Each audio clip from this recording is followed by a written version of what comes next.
अस्सलामुअलैकुम दोस्तों, welcome to MBN voice media. इस वीडियो के अंदर अपन बात करेंगे जुबली हिल्स के इलेक्शन के अपडेट की और साथ ही बात करेंगे राजा सिंह की। जी हाँ, लिंडू तड़प रहा कि बीजेपी वाले जब तक नहीं निकालते तब तक मैं नहीं निकलूंगा। अरे रेजिग्नेशन दे दिया, अप्रूव भी कर लिए, निकलने में क्या परेशानी है, समझ के बाहर है। आगे डिटेल्स के साथ बात करेंगे। सभी से रिक्वेस्ट है कि वीडियो शुरू करने से पहले हमारे इस चैनल को सब्सक्राइब कर लीजिए। अगर फेसबुक पर देख रहे हैं तो फॉलो कर लीजिए।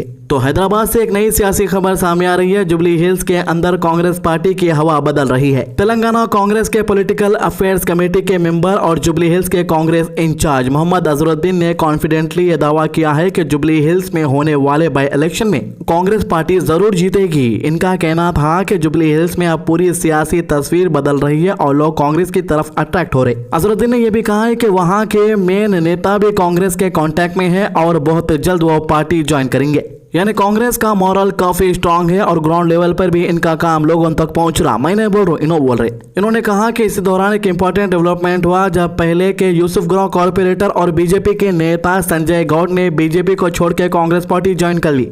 तो असल में एक सर्वे हुआ था जुबली हिल्स के अंदर, हाल ही में एसओएस वाले सर्वे करे थे। उसके अंदर यह बताया गया था कि बीजेपी के लीडरों का दूर दूर तक पूरे को चांस नहीं है, समझो वहां पर। तो बीजेपी के लीडर सोच लिए कि अरे भाई, जब चांस ही नहीं दिख रहा हमारा यहाँ पे दूर दूर तक, तो फिर हमारी पार्टी का प्रचार करना, नोटा खर्चा करना, बैनर लगाना, गिनार लगाना, फिर जाके पब्लिक को समझाना नहीं होता, तो कांग्रेस में जंप मार देंगे। अब कांग्रेस में जंप मार दिए तो जो है कांग्रेस से थोड़ा बहुत फायदा मिल जाता होगा हमको। तो बीजेपी का नेता संजय गौड़ क्या करा, बीजेपी को छोड़ के कांग्रेस पार्टी ज्वाइन कर लिया। हालांकि ये चीज को जो है अजहरुद्दीन अपने सोशल मीडिया इंस्टाग्राम अकाउंट पर भी शेयर करे। तो जैसे कि तस्वीर आपके स्क्रीन के ऊपर आप देख सकते हैं। अब इसको लेकर डिटेल्स क्या मेंशन करें इन्हों देखेंगे डिस्क्रिप्शन में। तो यहाँ पर इन्होंने लिखे है, the joining of Shri ji Sanjay Goud former corporator of Yousufguda division into the Indian National Congress Telangana today in the presence of Shri Mahesh Goud official. Please to welcome a dedicated public representative into our fold. His presence will further strengthen our effort in the upcoming Jubilee Hills by election. अच्छा, हो सकता है कि no BJP के leader है बोल के बोलना मेंशन करना भूल गए, दोनों अगर बोले तो भी लोग नाराज हो जाते बोल के। तो वेलकम हो रहा भाई बीजेपी के बड़े बड़े लीडरों का कांग्रेस के अंदर। अब नेशनल लेवल पे तो बड़े बड़े बीजेपी के एमपियां जो है कांग्रेस में ज्वाइन हो जाते हैं, कांग्रेस के एमपियां एमएलए बीजेपी में ज्वाइन हो जाते, चलते रहता। अब लेकिन लोकल में भी शुरू हो गया, समझो ये चीज़ा। देखो भाई, पॉलिटिक्स से कोई भी कौन सी भी पार्टी में ज्वाइन हो ले सकता, लेकिन बीजेपी के लीडरों के ऊपर कभी भी भरोसा नहीं करना। कोलम कोलम वोकटी जैन बट्टे वेंकटी के ऐसा हिसाब हो जाता बाद में। सब सामने मुंडियां हिलाते, जाके पीछे कौन किसका बटन दबा रहा नहीं मालूम होता। मैं ये वोटिंग की बात कर रहा हूँ भाई, लोग गलत समझेंगे।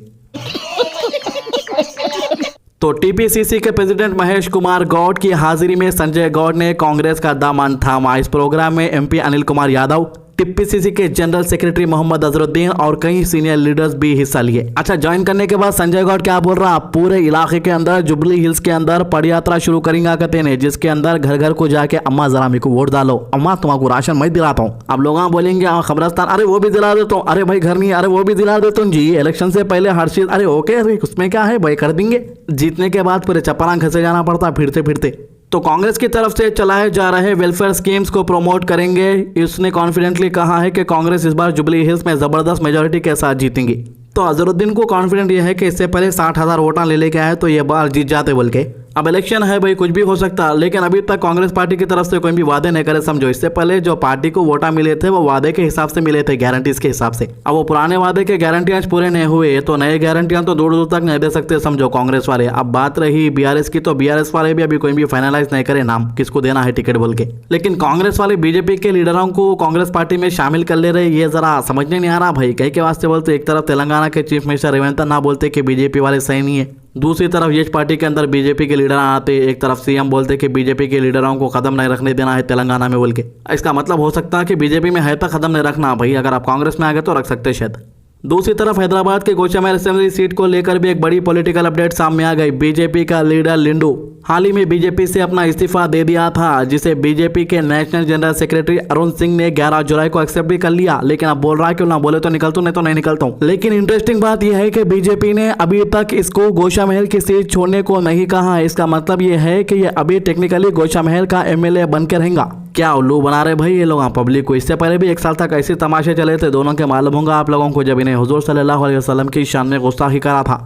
पार्टी से सस्पेंड कर दे के क्लैरिफिकेशन मांगे थे कि ऐसा बयान कहीं को दिया, बल्कि उसको भी 1 साल तक घसे ट्रेंडिंग में रहने के वास्ते, न्यूज में बने रहने के वास्ते। अभी भी वही दिख रहा है इन लोगों का। अब ये लोगों के ऐसे तमाशे की वजह से बीच में माधवीलता को लटक जाना पड़ रहा। माधवीलता को ना गोशा महल की टिकट मिलने वाली है, ना जुबली हिल्स की टिकट मिलने वाली है। माधवीलता हैरान भौरान दिख रही है पूरे को चारों तरफ से। आप सोच ले रही होंगे ये मुर्दे ना यहाँ के दिए जैसा दिख रहा, ना वहां के दिए जैसा दिख रहा। बड़ी लीडर है भाई, लड़ना चाह रही तो टिकट भी दूर दूर तक नहीं है समझो। तीर मार दिए तो टिकट मिल जाता समझे थे शायद, लेकिन उल्टा तीर आके इनको लगता बल्कि नहीं मालूम था, आप कहीं के भी नहीं रहे।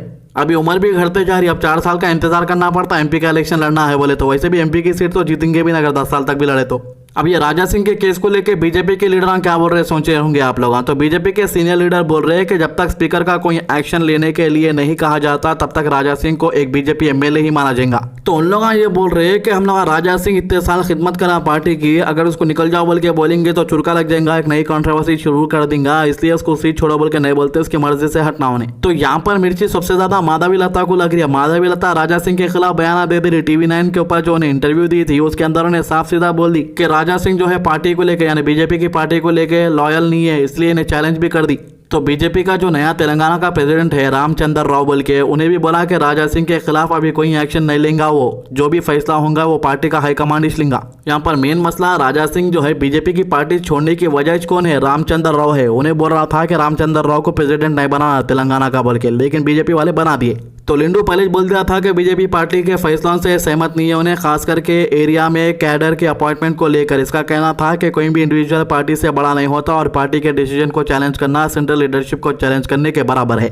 तो राजा सिंह का बीजेपी से अलग होना उस वक्त हो रहा है जब हैदराबाद में जीएचएमसी के इलेक्शन आने वाले हैं। 2020 के इलेक्शन में बीजेपी ने काफी अच्छा परफॉर्मेंस किया था हैदराबाद के अंदर। मालूम होगा आप लोगों को 150 सीटों में से कांग्रेस को खाली 2 सीटा मिले थे, बीजेपी को 48 सीटा मिले थी, AIMIM को 55 सीटा और BRS को 56 सीटा मिले थे। मतलब AIMIM से सिर्फ 60 सीटा कम है बीजेपी को और 1 सीट से BRS पार्टी आगे है।